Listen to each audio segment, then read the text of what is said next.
नमस्कार बच्चों, कैसे हैं आप सब। आशा करती हूँ आप सभी अच्छे होंगे, स्वस्थ होंगे, खुश होंगे और अपनी पढ़ाई भी अच्छे से कर रहे होंगे। तो जैसा कि आप सभी जानते हैं, मैं हूँ आपकी हिंदी की अध्यापिका और मैं स्वागत करती हूँ आप सभी का आईसीटी वर्चुअल क्लासरूम में। और आज हम यहाँ पर एकत्रित हुए हैं पढ़ने के लिए क्लास 6 की हिंदी। क्लास 6 की हिंदी में हम पिछले लास्ट कुछ सेशन से पढ़ रहे हैं शब्द विचार, और ये टॉपिक लगभग हमारा कंप्लीट हो चुका है और हमने इस टॉपिक से बहुत सारी चीजें यहाँ पर पढ़ी हैं। सबसे पहले हमने शब्द क्या होता है, शब्द की परिभाषा हमने यहाँ पर पढ़ी। उसके बाद हमने शब्दों का वर्गीकरण, यानी कि शब्द कितने कितने टाइप के होते हैं, तो शब्दों का वर्गीकरण हमने किया। अर्थ की दृष्टि से हमने शब्दों का वर्गीकरण किया, रचना की दृष्टि से हमने शब्दों का वर्गीकरण किया, उत्पत्ति की दृष्टि से हमने शब्दों का वर्गीकरण किया, तकनीक की दृष्टि से हमने शब्दों का वर्गीकरण किया। तो अलग अलग तरह से हमने यहाँ पर शब्दों को पढ़ा। उसके बाद भी हमने, क्योंकि हमने कहा कि कोई भी शब्द जब किसी वाक्य में बंध जाता है, किसी वाक्य में प्रयुक्त हो जाता है, तो वो कुछ व्याकरणिक नियमों से बंध जाता है।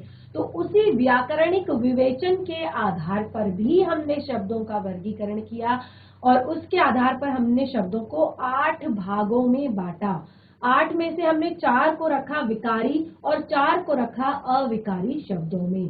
ठीक है, 2 भागों में हमने उसको डिवाइड किया। जो 8 प्रकार थे उनको हमने 2 भागों में डिवाइड किया। एक को हमने रखा विकारी, एक को रखा अविकारी। ठीक है, तो इसको हमने यहाँ पर पूरा अच्छे से, बहुत अच्छे से हमने डिस्क्राइब कर दिया है कि क्या होते हैं विकारी शब्द, यानी कि विकारी शब्दों के अंतर्गत कौन कौन से शब्द आते हैं। तो जितने भी संज्ञा शब्द होते हैं सभी विकारी शब्दों के अंतर्गत आते हैं। अब ये मत कहना कि संज्ञा क्या है। ठीक है, संज्ञा टॉपिक पूरी तरह से आप लोगों को क्लियर करा दिया गया है। संज्ञा की परिभाषा, संज्ञा के भेद, ये सारी चीजें हमने यहाँ पर क्लियर कर ली है।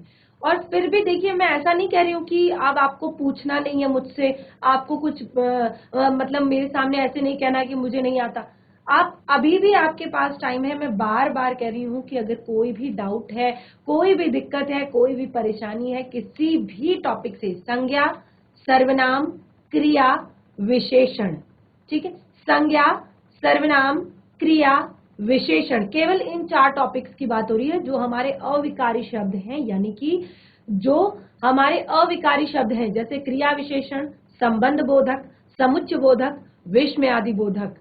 तो ये अभी मैंने बहुत अच्छे से, यानी कि प्रॉपर डेफिनेशंस के साथ आपको नहीं लिखवाया है, लेकिन फिर भी जिस बच्चे ने नोट डाउन किया होगा, जिस बच्चे ने क्लास को ध्यान पूर्वक अटेंड किया होगा, उसने जरूर, उसको ये समझ में आया होगा कि क्या होते हैं क्रिया विशेषण, क्या होते हैं संबंध बोधक, क्या होते हैं समुच्चय बोधक और क्या होते हैं विस्मयादि बोधक। तो इस तरह से जो भी हमने पूरा पिछले लास्ट इस पूरे हफ्ते के सेशंस जितने हमारे हुए, उनमें हमने जो कुछ भी पढ़ा है, आज हम उसी टॉपिक से रिलेटेड यहाँ पर बहुविकल्पीय प्रश्न, यानी कि आपको प्रश्न दिया गया है और उसके 4 ऑप्शन दिए गए हैं और आपको चारों में से आंसर छांटना है। ठीक है, चलिए सभी रेडी हो जाइए बिल्कुल। और नोट डाउन करना चाहते हैं तो नोट डाउन भी कर सकते हैं, क्योंकि बहुत ही ज्यादा महत्वपूर्ण है ये जो आपके प्रश्न हैं, तो नोट डाउन भी कर सकते हैं। ठीक है, पहला प्रश्न आता है, और देखिए ये अब पूरे हफ्ते आपको पढ़ाया है, रिवीजन कराया है, तो अभी आप, कोई भी बच्चा बिल्कुल भी यहाँ पर इनरिस्पॉन्सिबिलिटी नहीं दिखाएगा। जिससे भी, जो भी स्कूल, जो भी बच्चा, जिसको भी कहा जाएगा हैंड रेज करो या प्रश्न का उत्तर दो, वो जरूर माइक लेगा और कुछ ना कुछ, चाहे गलत ही, मैंने कभी नहीं कहा कि आप हमेशा सही आंसर दो, आप कोशिश करो, सही हम करेंगे, आप कोशिश करो, सही किया जाएगा। अगर आपको नहीं आता है दोबारा बताया जाएगा, लेकिन कोशिश जरूर करनी है। और नोट डाउन अगर किया होगा तो ऐसा बिल्कुल नहीं है कि आपको नहीं आता होगा। शब्द किसे कहते हैं, पहला प्रश्न है हमारा, शब्द किसे कहते हैं। कौन बताएगा, शब्द किसे कहते हैं। क्या परिभाषा बताई गई थी शब्द की, 4 आपको ऑप्शन दिए गए हैं। वर्गों के सॉरी, ये वर्गों यहाँ पर जो है मिसप्रिंट ये हुआ है, इसे वर्णों हम कहेंगे। वर्णों के समूह को या वर्णों के सार्थक मेल को या वाक्य में प्रयोग किए गए शब्दों को, इन सभी को शब्द किसे कहते हैं? शब्द किसे कहते हैं? 4 ऑप्शन दिए गए हैं। वर्णों के समूह को, वर्णों के सार्थक मेल को। जीआईसी रीठा खाल। Good morning ma'am. Very good morning बच्चा। मैम मेरा नाम वंश नेगी है। अंश नेगी? मैम वंश नेगी, ओके। चलिए वंश, बताइए शब्द किसे कहते हैं? मैम वाक्य में प्रयोग किए गए शब्दों को शब्द कहते हैं। वेरी गुड, आपने कोशिश की बताने की, लेकिन बच्चा हमने कहा था कि शब्द तो हम कोई भी प्रयोग कर लेंगे। जैसे मैं कुछ भी यहाँ पर लिखती हूँ, ठीक है, घर, मत, कल, जा, डर, चल, तो क्या ये वाक्य बन गया? क्या ये वाक्य बन गया?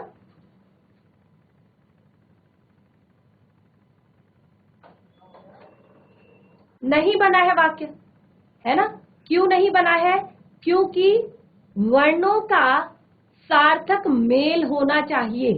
जहां पर वर्णों का सार्थक मेल होना चाहिए, जहां पर हम, जैसे हमने यहाँ पर लिखा है घर, घर, मत, मत, ठीक है। अगर मैं कुछ भी लिख दूं, कमल, क म ल, ल म क, तो इसमें से आपको सही शब्द कौन सा लग रहा है? इसमें से सही शब्द कौन सा है?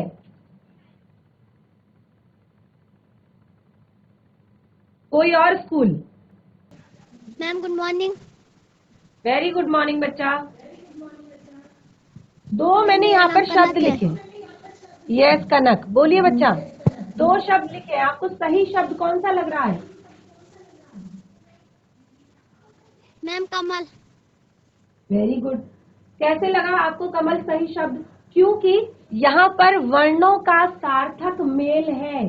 जो वर्ण है वो सार्थक तरीके से लिखे गए। सार्थक यानी कि इनका बिल्कुल अर्थ आपको क्लियर हो रहा है। अगला मैंने शब्द लिखा है ल म का, लमक। कुछ अर्थ निकल रहा है इस वर्ड का? इस वर्ड का कोई अर्थ निकल रहा है? नहीं निकल रहा है। तो हमने कहा कि जो वर्णों का सार्थक मेल होता है वही शब्द कहलाता है। और अंश के लिए भी यहाँ पर वंश के लिए भी, सॉरी, क्लैप करेंगे। वंश ने भी कोशिश की। वेरी गुड वंश, आपने कोशिश की। ऐसे ही आगे जवाब जरूर देने हैं। ऐसे नहीं कि मैम मुझे नहीं आता है, मैम मुझे गुस्सा करेंगी, डांटेंगी। और यहाँ पे सकनोली खाल से भी बच्चे एक दूसरे को माइक पकड़ा रहे हैं। एक दूसरे को माइक नहीं पकड़ाना है। जिसके हाथ में माइक है उठकर फटाफट आंसर देना है, ठीक है? तो शब्द किसे कहते हैं? वर्णों के सार्थक मेल को शब्द कहते हैं, ठीक है। अब यहाँ पे अगला प्रश्न है, विकार के आधार पर शब्दों के भेद कितने होते हैं? विकार के आधार पर शब्दों के कितने भेद होते हैं? फटाफट हैंड रेज करेंगे।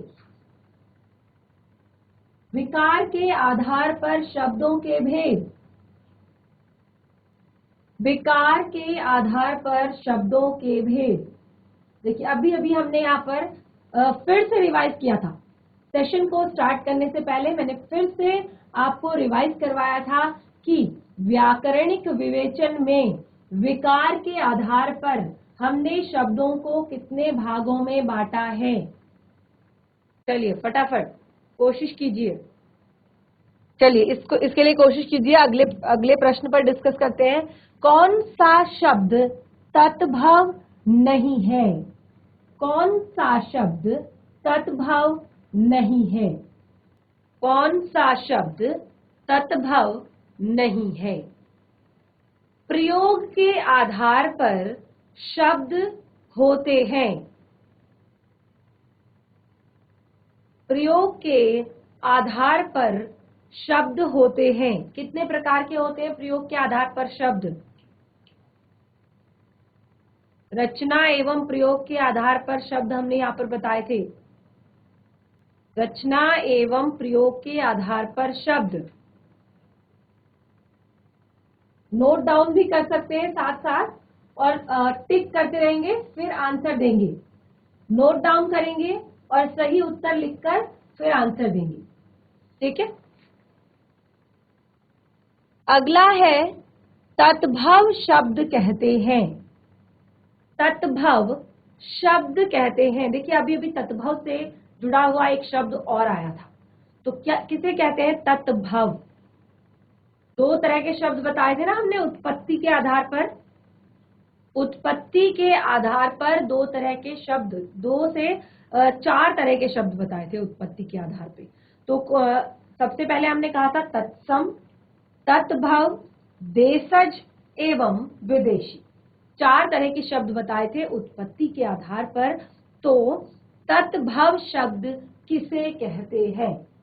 और बहुत ही अच्छे से मैंने आप लोगों को क्लियर किया था कि जो तत्भव शब्द है या तत्सम शब्द है,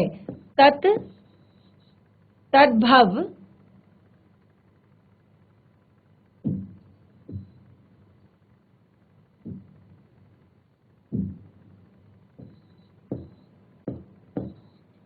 ये भी आपका 2 शब्दों से मिलकर बना है और तत्सम भी आपका 2 शब्दों से मिलकर बना है।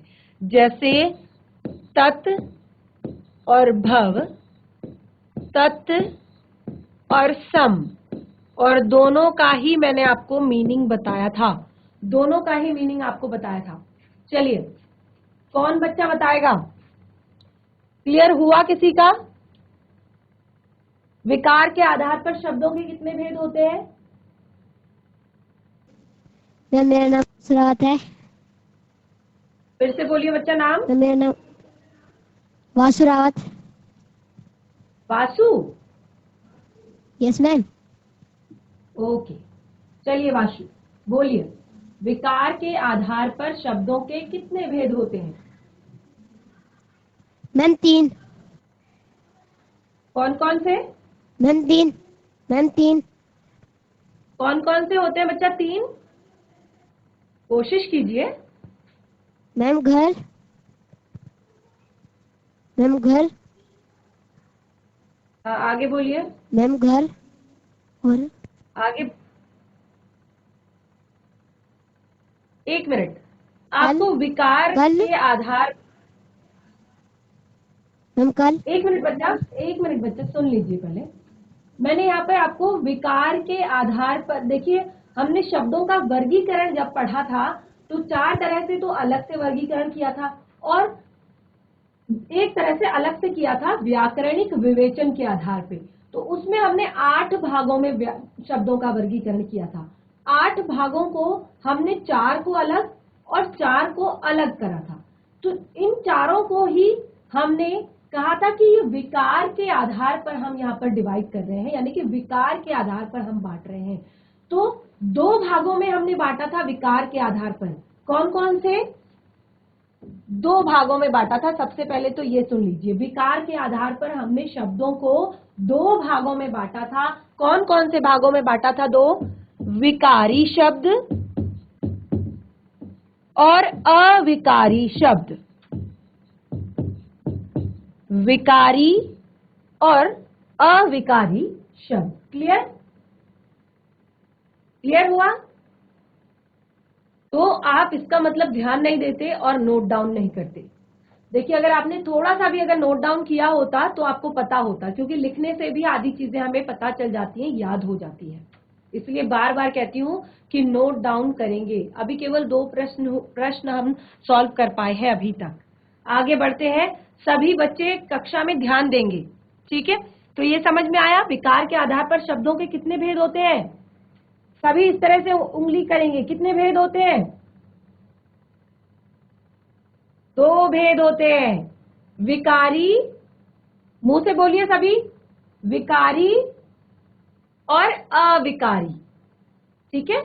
विकारी के अंतर्गत वो आते हैं जो जिनमें विकार होता है, जिनमें परिवर्तन आ जाता है, जो परिवर्तनशील होते हैं लिंग और वचन के आधार पे। यानी कि अगर वो शब्द स्त्रीलिंग के लिए प्रयोग किया जा रहा है तो वो स्त्रीलिंग की तरह चेंज हो जाएगा, और अगर वो पुल्लिंग के लिए प्रयोग किया जा रहा है तो वो पुल्लिंग के लिए की तरह चेंज हो जाएगा। अगर वो एक वचन के लिए प्रयोग किया जा रहा है, एक आदमी के लिए प्रयोग किया जा रहा है, तो वो एक वचन के रूप में आ जाएगा।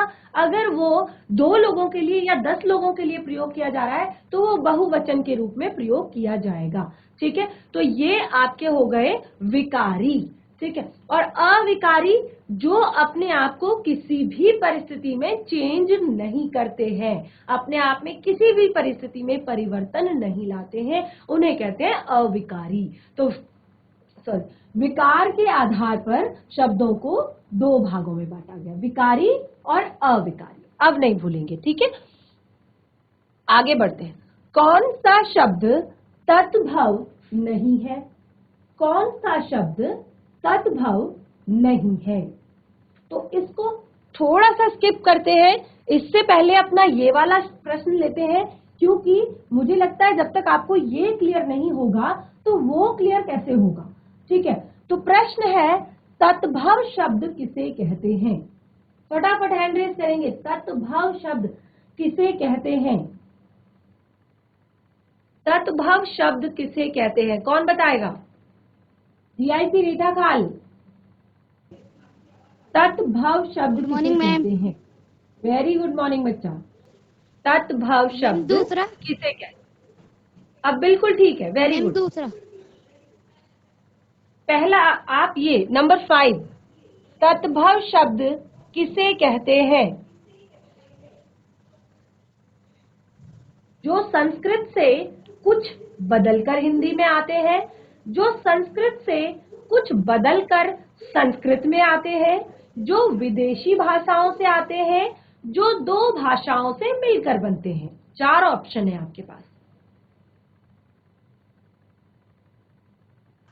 सर पहला, मैम पहला। वेरी गुड, बहुत अच्छे। तद्भव, क्या मीनिंग होता है तद्भव का? तत् का अर्थ होता है उससे, भव का अर्थ होता है उत्पन्न होना।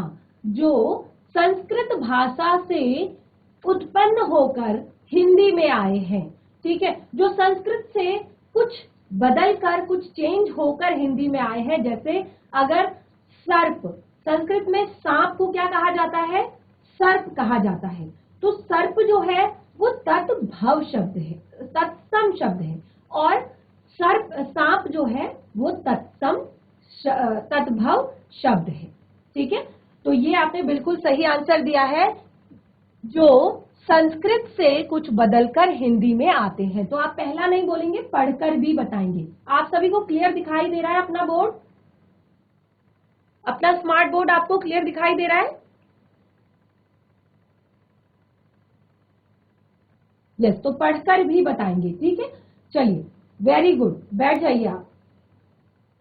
अगला प्रश्न है, मनुष्य शब्द उत्पत्ति के आधार पर किस तरह का शब्द है? मनुष्य शब्द उत्पत्ति के आधार पर किस तरह का शब्द है? 4 ऑप्शन दिए गए हैं आपको, तत्सम, देशज, तद्भव और आगत। 4 ऑप्शन है।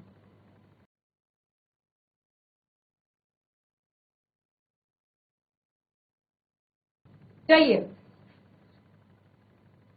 मनुष्य शब्द उत्पत्ति के आधार पर किस तरह का शब्द है, कौन बताएगा? फटाफट हैंड रेज करेंगे। रीठा खाल, माइक ले लीजिए बच्चा। Good morning ma'am. Very good morning बच्चा। मैम माय नेम इज सौर्य गोसाई।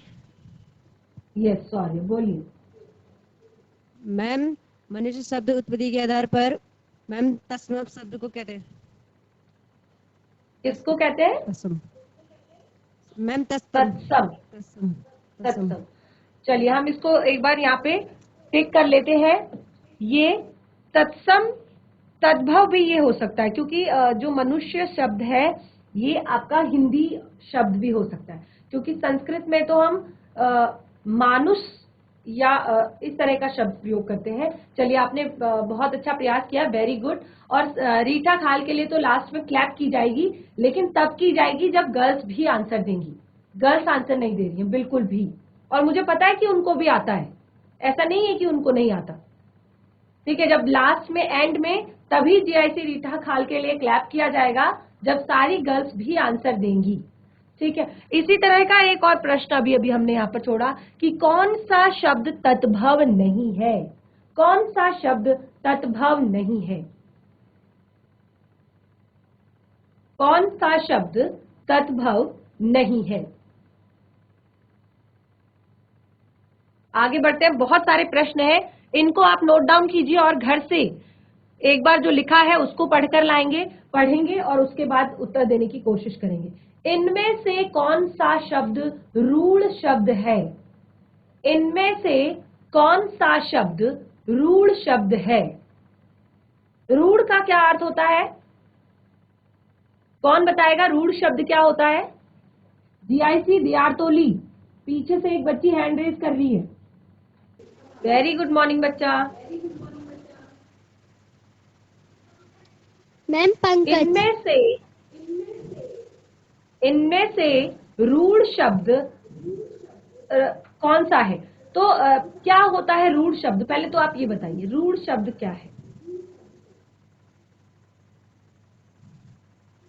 मैम पंकज। नहीं, परिभाषा किसे कहते हैं रूढ़ शब्द? क्योंकि आपको पता है, आपकी क्लास में पीछे जो बच्चे बैठे हैं शायद उनको नहीं पता, तो कैसे आप उनको एक्सप्लेन कर पाएंगे कि ये शब्द आपका रूढ़ शब्द है? नोट डाउन करते रहेंगे साथ साथ। Good morning ma'am. Very good morning बच्चा। मैम मेरा नाम ज्योत्सना रावत है। यस ज्योत्सना, बोलिए बच्चा। मैम रूढ़ शब्द का अर्थ है मैम परंपरा के अनुसार चलने वाला, जिसके खंड नहीं किए जा सकते। वेरी गुड, परंपरा के अनुसार चलने वाला, यानी कि जो काफी समय से चला आ रहा है और जिसका कोई दूसरा अर्थ नहीं होता। ये मैंने आप लोगों को बताया था कि इसका आप कोई दूसरा अर्थ नहीं निकाल सकते या दूसरा इसका कोई और नाम नहीं रख सकते। एग्जाम्पल दिया था दीवार। ठीक है, तो दीवार हमारा एक ऐसा शब्द है जिसका हम दूसरा अर्थ नहीं निकाल सकते। तो इनमें से आपको कौन सा शब्द ऐसा लगता है कि इसको आप रूढ़ शब्द कहेंगे? चलिए कोई बात नहीं, आपको सारे, आप अपने डाउट को इसी तरह बनाए रखिए, लास्ट में आपके सारे आंसर यहाँ पे दिए जाएंगे। ओके, अगला शब्द है उत्पत्ति के आधार पर कितने प्रकार के होते हैं? उत्पत्ति के आधार पर शब्द कितने प्रकार के होते हैं? अभी अभी क्लियर किया है, अभी अभी क्लियर किया है मैंने यहाँ पे। उत्पत्ति के आधार पर शब्द कितने प्रकार के होते हैं?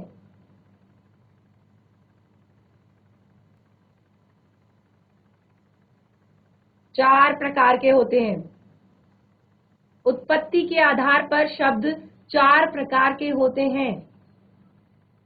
कौन कौन से 4 प्रकार के होते हैं? अभी अभी क्लियर किया था। तत्सम, तत्भव, देशज और विदेशी।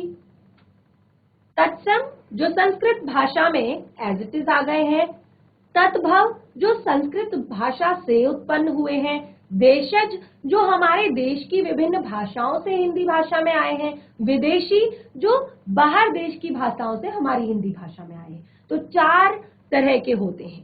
ठीक है, जो बहुत इजी है उस पर थोड़ा सा ध्यान दीजिए कि उत्पत्ति के आधार पर शब्द 4 प्रकार के होते हैं। कई बार आपको यहाँ पर क्लियर कर दिया है। ठीक है, यौगिक शब्द की विशेषता बताइए।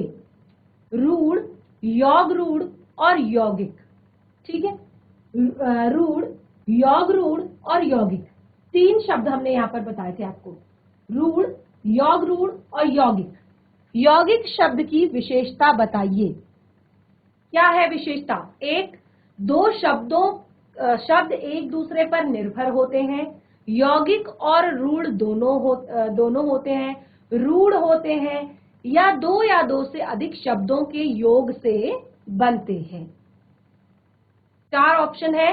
दो शब्द एक दूसरे पर निर्भर होते हैं, यौगिक और रूढ़ दोनों होते हैं, रूढ़ होते हैं, दो या दो से अधिक शब्दों के योग से बनते हैं। देखिए ये दो ऑप्शन तो बिल्कुल नहीं हो सकते। कौन से? यस रीठा खाल, ये दो ऑप्शन तो बिल्कुल नहीं हो सकते।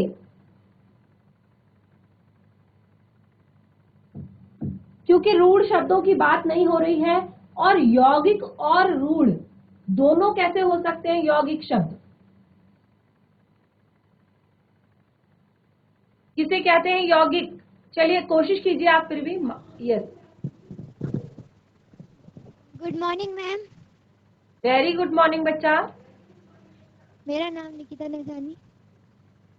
यस निकिता, बताइए। मैम पहला वाला। दो शब्द एक दूसरे पर निर्भर होते हैं। Yes yes ma'am. चलिए ऑप्शन में रखते हैं आपका।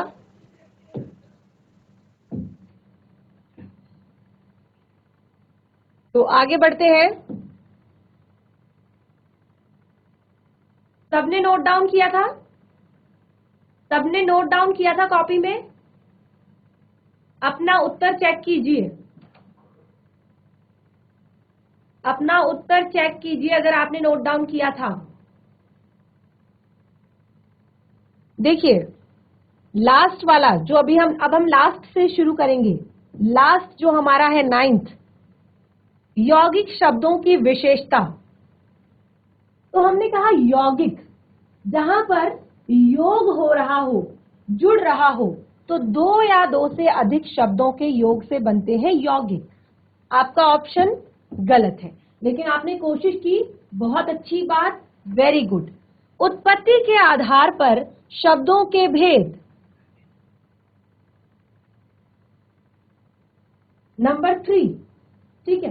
तो आप इसको नोट डाउन कीजिए। जिसने भी नहीं किया है नोट डाउन करते रहेंगे, दूसरे बच्चे से नोट डाउन करेंगे। हमारा जो ये वाला सेशन है ये यहीं पे समाप्त होता है। अपने सेशन को कंटिन्यू करेंगे हम आफ्टर 5 मिनट। तब तक आप इसको नोट डाउन कीजिए और उसके बाद हम अपने सेशन को कंटिन्यू करते हैं।